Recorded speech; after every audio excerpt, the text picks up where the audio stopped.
Good morning, everybody. How's everybody doing this morning?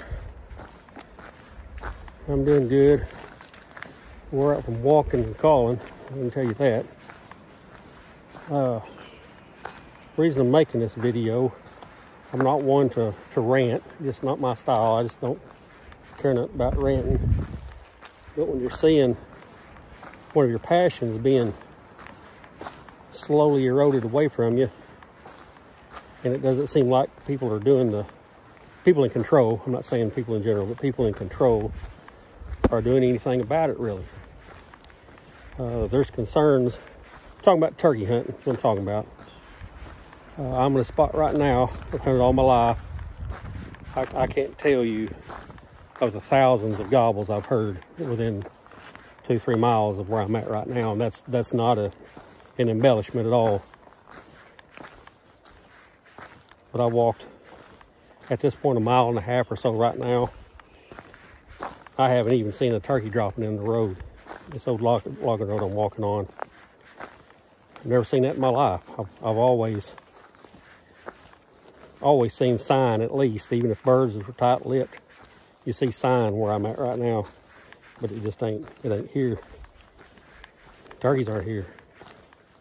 We heard a few birds Monday morning, but I think we heard every bird within a 2-3 mile area from where we were listening. I don't know. It's different, and there's things that are going on that shouldn't be, and there's things that seems like we could be doing that we're not, and I don't understand that. First of all, I don't know who all they are. You can broadcast names. You can say Game and Fish. You can say U.S. Fish and Wildlife Service. You can say Forest Service. You can say any agency you want to. But it boils down to the fact that there's a combination of a bunch of different agencies, a bunch of different people make these decisions. And it boils down to, further than that the dollar bill speaks louder than the resource. A lot of times people will do absurd things because of money, and you wouldn't think that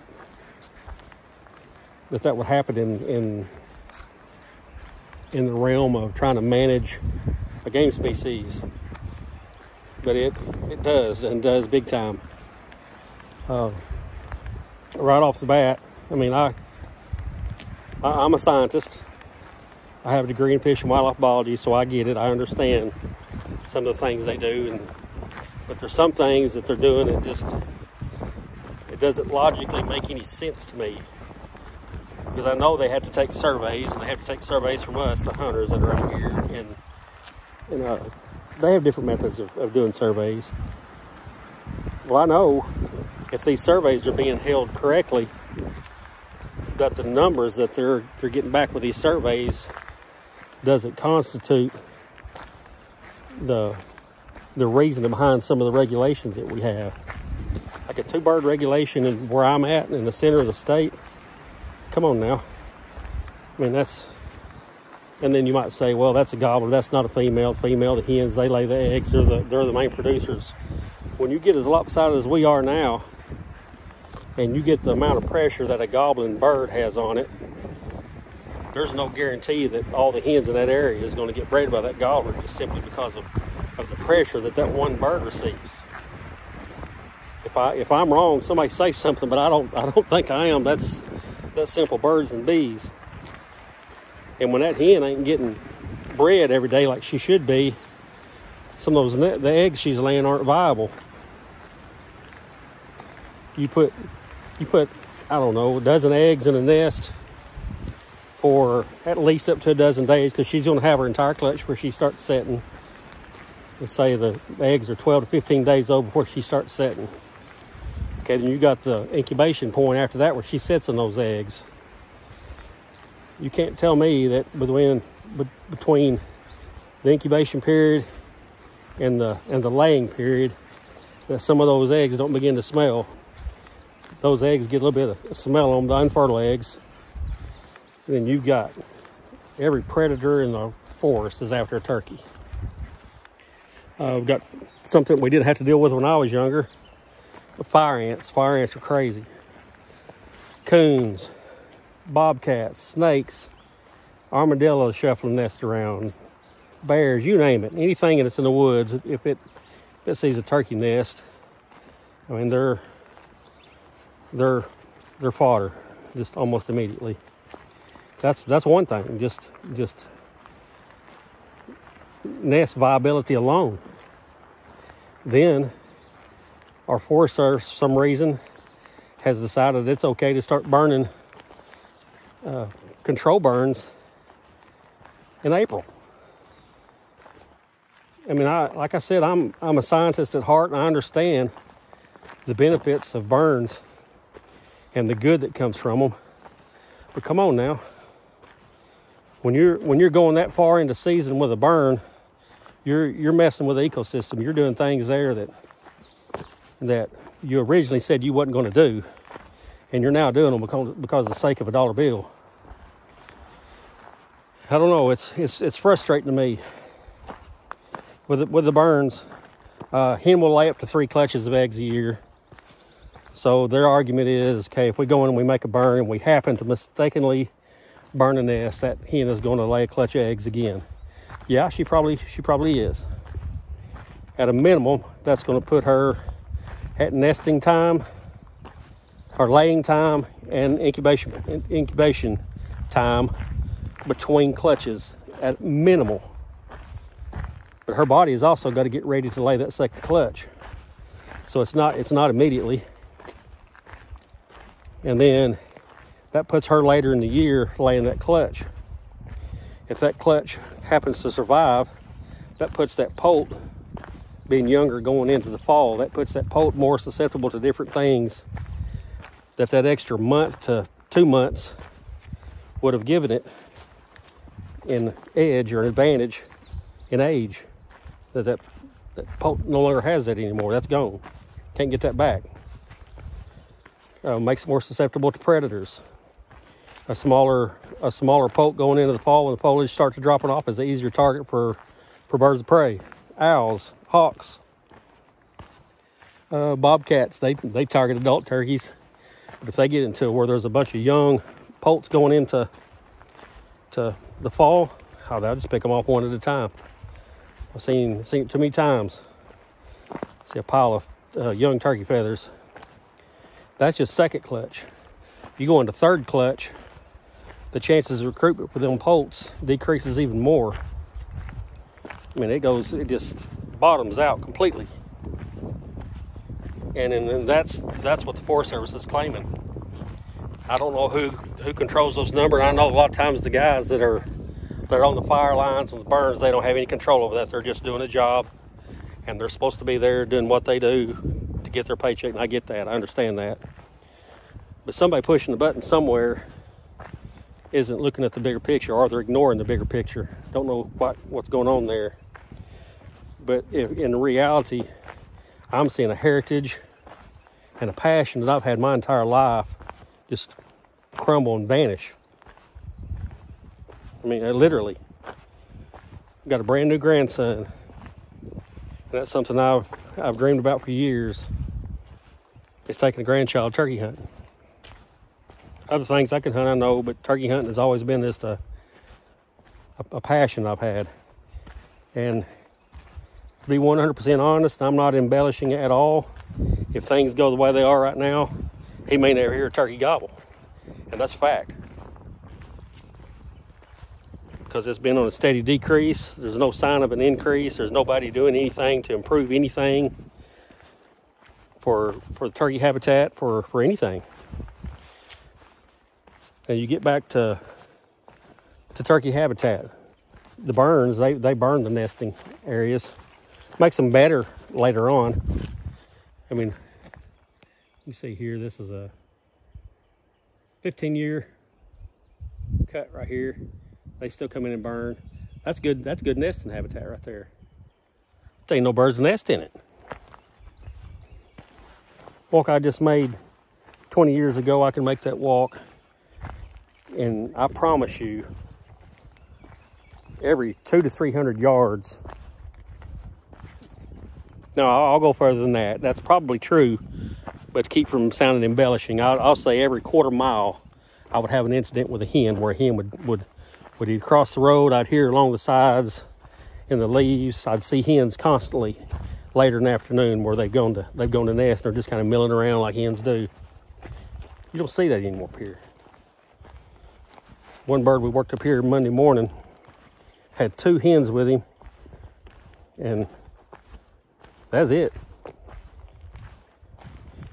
Worked some birds opening day of the youth season on some private land. 3 different birds, 2 adults, and 1 Jake, had probably 12 to 15 hens with them on private land that is not being managed by Game and Fish, Forest Service.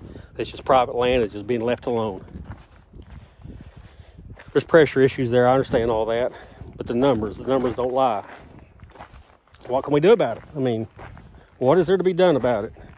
Well, as a hunter, you have to look at the base of it and see what tangibly can I do. Well, one thing tangibly you can do is do your part in predation control. Armadillos and predators. And take every opportunity you can to thin them out.